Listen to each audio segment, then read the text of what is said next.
Oui, bonjour Momo. On va vous demander de vous présenter un petit peu. Bonjour Association Mel Macrel et merci encore pour ce petit hommage. Je me présente, je m'appelle Maurice Jean Pastel.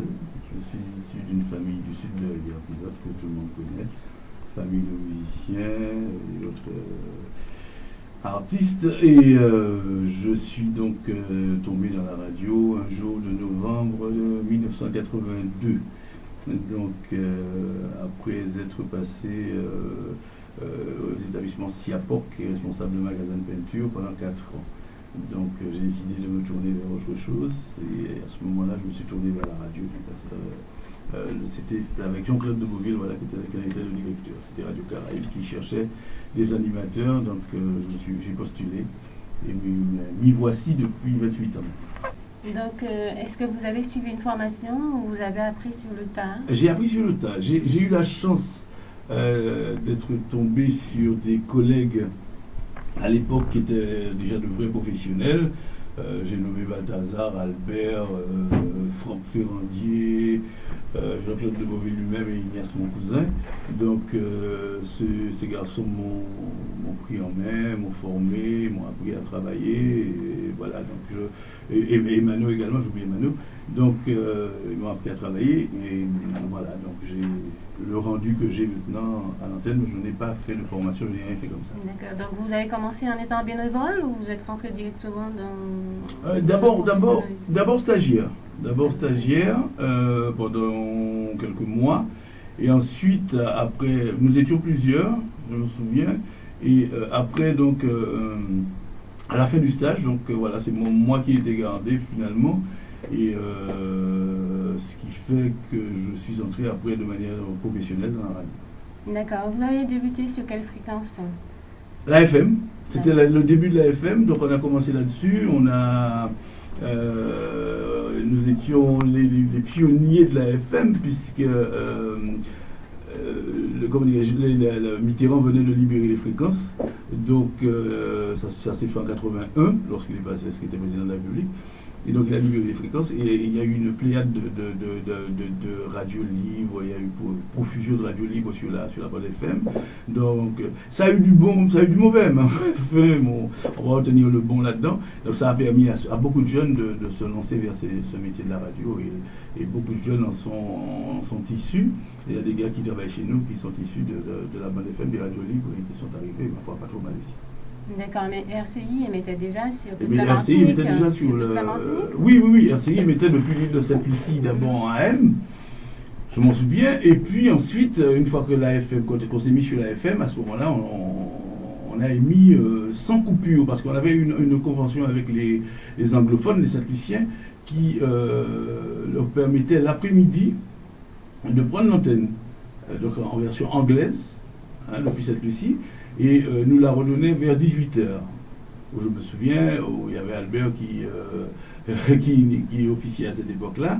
Donc, à partir de 14h, on laissait l'antenne aux anglophones. Et quel style d'émission vous faisiez-vous?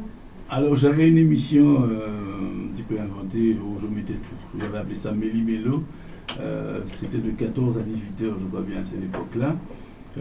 Donc, il y avait de tout. Il y avait de la musique, il y avait des jeux, il y avait tout ce qui entrait là-dedans. Et c'est comme ça que j'ai débuté avec cette émission-là. Donc, c'était un seul Méli-Mélo. C'était à mon image, en tout cas. Et vous prenez en général combien de temps pour préparer une émission? Ça dépend de l'émission. Les émissions musicales, bon, ça va légèrement plus vite qu'une émission où il y a de la parlotte, il y a tout ça, il y a des interviews, tout ça, c'est clair. Mais il y a quand même une préparation avant. Il y a toujours une préparation avant. Il y a toujours une préparation avant. L'histoire a prouvé que celui qui arrive là, la fleur au fusil à l'antenne et qui s'installe derrière le micro, le plus souvent il se plante parce qu'il n'a pas préparé, il ne sait pas ce qu'il va dire. Et quelles sont vos motivations premières quand vous arrivez ici à RCI? La première des choses, et ça on me l'a apprise dès que je suis, dès que j'ai été embauché de manière définitive ici, c'est la première des choses à faire, et ça c'est valable pour quel que soit l'animateur radio, c'est d'oublier ses problèmes. Quand on arrive là, sur le pas de la porte, on laisse tous ces problèmes-là, on entre ici, il n'y a pas de problème. On entre ici, et ensuite, quand on repart, on repart avec tout. mais quand on est artistique, derrière le micro, on oublie ses problèmes. On n'a pas le temps de penser à ses problèmes. On a une mission qui est d'éduquer, hein, d'éduquer à tous les niveaux, soit que musical, que même les recettes de cuisine, c'est de l'éducation. Donc, on a une mission d'éduquer les gens, de leur apprendre des choses, de leur porter quelque chose, et surtout de leur porter des choses qui vont leur faire oublier leurs problèmes à eux. Alors, c'est pas la peine de venir avec ces problèmes pour. Non, Justement, je voulais vous poser la question, quand vous n'êtes pas d'humeur, comment vous faites? Je suis toujours d'humeur. Je suis toujours d'humeur. Je ne me suis jamais connu comment dire, c'est-ce qu'une fois, je ne suis jamais arrivé derrière l'antenne avec des problèmes dans ma tête. Non, non, non. Une fois que je suis assis derrière le micro, c'est plus moi. Qu'est-ce que les auditeurs attendent de vous, de l'animateur en fait? Ben, je pense qu'ils attendent qu'on leur fasse du bien à tous les niveaux. J'espère que nous le faisons d'ailleurs. Et comme je viens de dire, on est là pour les éduquer, on est là pour leur porter des choses et leur porter du bien-être. On est là. Vous, par exemple, vous m'écoutez à la radio, vous êtes derrière votre transistor, votre poste radio. Vous avez déjà des problèmes. Vous avez déjà des problèmes qui soient financiers, qui soient privés, qui soient, enfin, bref, de santé. Vous avez besoin, si vous allumez la radio, c'est que vous voulez entendre quelque chose qui va vous faire oublier ça. Donc on est là pour ça, pour vous faire oublier vos problèmes pendant un moment, vous faire rire un petit peu, vous mettre bien dans votre peau. Ce qui fait que vous avez souvent des auditeurs fidèles. Ce qui fait qu'on a des auditeurs fidèles parce que bon, on leur délivre de bonnes vibrations, si je peux m'exprimer ainsi. On leur délivre de bonnes choses pour qu'eux-mêmes se sentent bien. Donc, résultat, pourquoi aller chercher ailleurs quand on a déjà ce qu'il faut là? Donc, il reste effectivement. Les sondages ont prouvé que nos auditeurs restaient un bon moment à nous écouter. Oui, tout à fait. Là, ils appellent ça la durée d'écoute sur le sondage. Et il s'avère que notre durée d'écoute est quand même agréable. Et pour être un bon animateur, faudrait-il être inspiré de d'autres radios? Non, pourquoi? Pas forcément. On peut avoir sa propre façon de faire son animation. L'animation n'est pas forcément. Il ne faut pas forcément imiter une autre radio pour faire l'animation. Moi, j'ai horreur de ça, des imitations, et surtout des pâles imitations, des mauvaises imitations, donc c'est pas la peine. Non, je crois qu'il faut faire la radio avec son cœur, qu'il faut faire la radio avec son âme, qu'il faut faire la radio avec ce qu'on ressent, avec ses vibrations, et c'est la meilleure manière pour moi de faire de la radio. Mais dites-moi, Momo, est-ce que ça vous est déjà arrivé d'être harcelé par des auditeurs et des auditrices? Avoir des jurons, avoir des menaces, avoir ce genre de choses? Non, 28 ans, non, je ne connais pas. On m'a harcelé pour autre chose, mais pas pour ça. Ça, c'est clair. Et qu'est-ce que les auditeurs vous apportent à vous? Ah, beaucoup de choses. Oui. Beaucoup de choses. Parce qu'il suffit qu'on ait. J'ai des anecdotes, mais elles sont tellement grivoises que j'ai un petit peu peur de les donner. Il suffit qu'un auditeur ou une auditrice. Et moi, je suis plus attentif, ça va être paradoxal, mais je suis plus attentif à l'appréciation d'un auditeur que d'une auditrice. Je m'explique. L'auditeur, c'est un homme en général.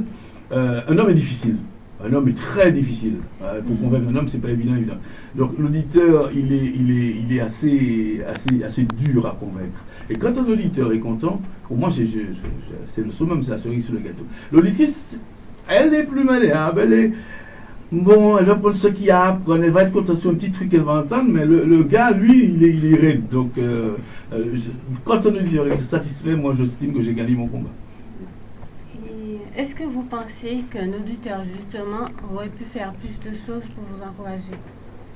Non, pas du tout. Je pense qu'il fait déjà suffisamment. Dites-moi, en combien d'années vous aviez dit encore que vous êtes à la radio? Ça fait 28 ans. Ça fait 28 ans. Ça va faire 28 ans le 24 novembre 2010. Vous avez eu des bons côtés, comme vous avez eu des mauvais. Mais quel a été le plus mauvais moment de votre carrière? Mon Dieu, le plus mauvais moment. Le plus mauvais moment, je pense, a été un mauvais sondage. Un mauvais sondage, je crois que j'avais perdu 10 points. J'étais chef d'antenne à l'époque et je n'avais pas, enfin il n'y avait pas les bons hommes au bon endroit à cette époque-là. Donc malheureusement je me suis planté et avec bien sûr les responsables que j'avais à l'époque, on s'est royalement planté, on a perdu 10 points. Je crois que ça c'est quelque chose que je n'ai jamais digéré. Bon, on s'est rattrapé depuis, mais le fait d'avoir perdu ces 10 points-là et le fait d'avoir été l'un des responsables à l'époque de la grille qui avait perdu les 10 points, qui n'était pas tout à fait de ma faute, bon, ça j'ai mal apprécié, ça j'ai pas apprécié du tout. Mais à part ça, bon, les bons moments, je les connais tous les jours. Et de l'autre côté de la médaille, votre plus belle expérience? Ma plus belle expérience, je crois que c'est tous les challenges, mes plus belles expériences, tous les challenges que j'ai pris et que j'ai gagnés. Je me souviens avoir pris le challenge de la matinale du week-end. Je l'ai pris et je l'ai largement gagné jusqu'à présent. On est premier le week-end. Donc je crois que c'est une des plus belles réalisations. Que vous a appris de plus ce métier? Ah, plein de choses. Plein de choses. L'humilité parce que j'ai su rester simple, même si j'aurais pu avoir vraiment une super grosse tête. J'avais vraiment du succès, j'avais des émissions qui fonctionnaient bien, j'avais un petit peu tout ça. Et bon, j'ai su garder la tête froide. Ça, c'est une chose que j'ai apprise, ça, c'est une chose que ça m'a rapporté, ça c'est clair. Je réponds à toutes les questions d'auditeurs qui me rencontrent dans la rue, même si je suis accompagné de ma femme ou de mon fils, il n'y a pas de souci. Je m'arrête volontiers 2 minutes, là, les gens apprécient. Ça, c'est une leçon de la vie, c'est une leçon d'humilité, de modestie. Je n'ai pas pour habitude d'être, comment dirais-je, désinvolte avec les auditeurs, avec les gens qui m'appellent. D'ailleurs, ma mère m'avait inculqué ça dès le départ aussi, donc je vois que ça n'a fait qu'améliorer tout cela. Donc, non, c'est une belle histoire de la vie, ça m'a rapporté aussi une belle histoire et j'ai presque envie de dire une belle revanche sur la vie également, parce que c'était pas évident du tout. Mais Momo, vous aimez animer où, en studio ou à l'extérieur? Partout. Vous n'avez pas de préférence particulière? Je suis aussi à l'aise sur un podium que dans une boutique ou en studio. Non, c'est le métier qui veut ça. Comme je dis, ça fait 28 ans, donc je crois que ça va tout seul. Je me souviens encore, j'ai pour habitude de le dire souvent, j'ai animé des podiums. J'ai eu la chance, l'extrême chance, la grande chance d'animer des podiums avec Albert. Et Albert était un maître en la matière. Et on a fait des choses extraordinaires sur des podiums. Donc partout. Avez-vous une émission que vous aimez plus animer que d'autres? Avec l'expérience m'a montré qu'effectivement il y a des émissions qui sont plus agréables à animer que d'autres, ça c'est clair, mais pour avoir fait qui parle l'autre, c'est-à-dire faire des émissions où il faut beaucoup parler, faire les émissions jeux ou les émissions musicales. Bon, à l'heure actuelle, c'est vrai que j'ai une préférence sur la salsa, parce que bon, c'est un secteur que je domine bien et que bon, je m'éclate en enregistrant l'émission de salsa de Saint-Lisson, ça c'est clair. Est-ce que vous avez eu des propositions d'autres radios? Il y a longtemps. Et pourquoi? Parce que j'étais bien là où j'étais, j'avais des, comment on dit ça, et j'avais des attaches, on va dire ça comme ça, à RCI, donc j'ai refusé les propositions, d'autant que bon, l'expérience a prouvé que c'est pas la peine de partir. Quelle est l'ambiance au studio après un reportage? Après un reportage, c'est-à-dire, parce que les reportages, j'en fais pas. Après une émission, éventuellement, si tu veux, oui, l'ambiance est bonne. Moi, là, à l'heure actuelle, j'ai la chance d'animer le samedi et le dimanche matin, c'est-à-dire les matinales du week-end. J'ai la chance de travailler avec un garçon que j'aime bien, qui est Marcel, donc c'est plus de la complicité qu'autre chose. Il a la chance de connaître mes goûts musicaux, donc il peut me faire une programmation sur que j'ai à regarder par-dessus son épaule. C'est une équipe qui est rodée, hein, c'est pas d'aujourd'hui qu'on tourne ensemble. Il m'a suivi à peu près sur toutes les émissions que j'ai faites. Et donc c'est une équipe qui est rodée, donc après ça, j'ai presque envie de te dire qu'on se fout plus la gueule que ça.